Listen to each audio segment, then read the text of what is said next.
I mean, it's quite an obvious choice, but for me, it's Nirvana. It's just such a fantastic gig. I think it shows off their musicianship brilliantly. But if you close your eyes, does it almost feel like nothing? So Dan, how are you? And thank you for your time. Nice to meet you. Nice to meet you too. Great. Dan, many historical bands played at an MTV Unplugged, Paul McCartney, R.E.M., Eric Clapton, Nirvana, etc. 10 years after the release of your first album, you have the chance to record your Unplugged and be part of this great list of bands. How do you feel about this, and how important was it for the band to do this show? I think, like a lot of the things that we've been able to do, we never expected to get the chance to do something like this. Yeah, growing up, MTV Unplugged was legendary to us, and I loved how it kind of forced artists to reinvent their songs and present them differently and do covers. You know, there's so many great things about MTV Unplugged. So we were really excited to be invited to do the show, and we wanted to do something that kind of celebrated all of the music that we've done, also nodded towards, you know, Nirvana and their incredible legendary MTV Unplugged. And also, you know, we thought about doing, when it came to choosing covers, thinking of songs that we love, but we haven't covered before. So, you know, Killing Me Softly was the first single I ever bought, the Fugees version, and I love that song so much. We also wanted to put together a show for MTV Unplugged that we would never do again, and it was just one-off for this, you know, for this one concert. Yeah, and I guess going into it, you know, it's exciting, but it's sort of nerve-wracking as well, because you're essentially recording an entire album live in one night. So we worked with Charlie Barnes, who is our guitarist, and he put together some really beautiful arrangements for, you know, for us and a bunch of other musicians who joined us on the night, and some amazing singers and some classical musicians as well. We just wanted to make an album that felt different and felt really special, and shows a cross-section of our music, you know, from Bad Blood right through to now. And yeah, and nods towards some of the music that influenced us as well. We were super happy with how the gig went, and we're really proud of the album. So it's exciting, you know, to be able to share that evening that was quite an intimate evening, you know, for a few hundred people, with no phones, you know, which was really different and exciting. It's great to be able to share that now with everyone, and yeah, we're really proud of it. Yes, it was an amazing show, and both covers are amazing, Kill Me Softly and Come As You Are. What do you enjoy the most about this acoustic format? I think the thing that we've learned from the MTV Unplugged and from our reorchestrated gigs, there's just something really wonderful about all the sounds on the stage being acoustic and coming straight from the instruments. You know, we as a band, you know, use a lot of electronic instruments and a lot of production in our recording and on our live show. So it's really nice to be in a space that just is the complete opposite of that. And when we recorded this gig, we were about to release our fourth album, Give Me the Future. And Give Me the Future is essentially like an electronic science fiction album, you know, about different versions of the future and what that might look like. So to be able to be working on that, and then at the same time go the completely other way and look backwards with this kind of very real, warm acoustic sound, just was really fun. And I think a nice reminder for us of how lucky we are to get to do all these different things within the world of our music.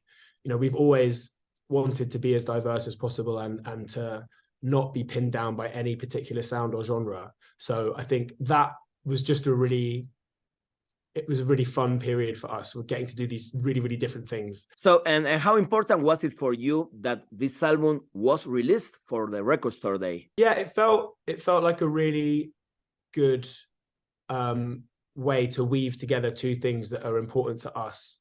You know, record shops are amazing, and independent record shops, you know, need support. There's such a great platform for new artists and for music, and you know, they can really foster a great community as well. So Record Store Day has been something that we've always loved to get involved in and be supportive of, and it felt, you know, there's an authenticity to it that felt really appropriate to tie in with this vinyl of the album. And a bit like with the gig, you know, we did it once and it was very much in the room. So I think there's something quite nice about releasing it on a limited run of vinyl I don't know, the physicality of that feels really appropriate for the Unplugged gig. I've got a few other MTV Unplugged shows on vinyl as well, so it's nice to add ours to that collection. I am a vinyl collector, so I want to get this album. Quite impressive collection. What's your like proudest vinyl that you have? Oof, I have a lot of vinyl, but I have a vinyl from a Red Hot Chili Peppers concert in Europe that they release only in Europe, this vinyl, and I got my copy. So I have a lot of vinyl here. But my last question, Dan, is which is your favorite MTV Unplugged in history and why? I mean, it's quite an obvious choice, but for me, it's Nirvana. It's just such a fantastic gig. I think it shows off their musicianship brilliantly. It's incredible to hear those songs, those classic songs, in a different way, and to hear Kurt's voice like that, the rawness of it mixed with the kind of acoustic sound is really beautiful. And I think for a lot of people, some of those versions are their favorite versions of Nirvana tracks. Yeah, I was really excited to buy that on vinyl a few years ago, and yeah, I love that album. It's a classic. I grew up with Nirvana. I saw them live in Buenos Aires in 1992. Oh my God, that's amazing. How was it? I was 6 years old. Yeah, but that's the coolest thing to be able to say that you were there. That's very cool. Yes, I was there. So, Dan, what next for the band? Good question. So we are touring a bit this year. It's 10 years since our first album came out, so we're doing an anniversary tour, and we are releasing a special edition of the album with loads of demos and loads of live versions of the songs, and loads of bits of music that we made around the time we were making that album. And we wanted to make that release as kind of generous and special as possible. So it's been really fun. I love vinyl. I'm a vinyl collector, so it's been really fun working on the artwork and creating a new booklet, and adding loads of tracks to the record and making it as special, a thing as possible. And we're doing a tour around that. So we're playing some shows where we'll play the album in full, and then play a bunch of other songs that we've done over the years. So that's been really fun and quite a lot of work, but really exciting.